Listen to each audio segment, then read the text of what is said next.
নমস্কার, Jibandeep enterprise Barasat Helabattala office থেকে বলছি।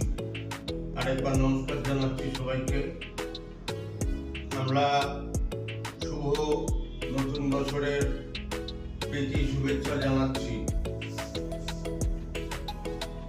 সকলের শুভ নতুন বছর ভালো কাটুক। মালিকের কাছে, উপরওয়ালার কাছে এটাই আশা করি। আমাদের সঙ্গে যারা আছেন, আইডিয়া ইন্টেরিয়ার, এফএক্স ইন্টেরিয়ার, প্রদীপ প্রামাণিক, মা ইন্টেরিয়ার এবং স্পেস ক্রিয়েশন,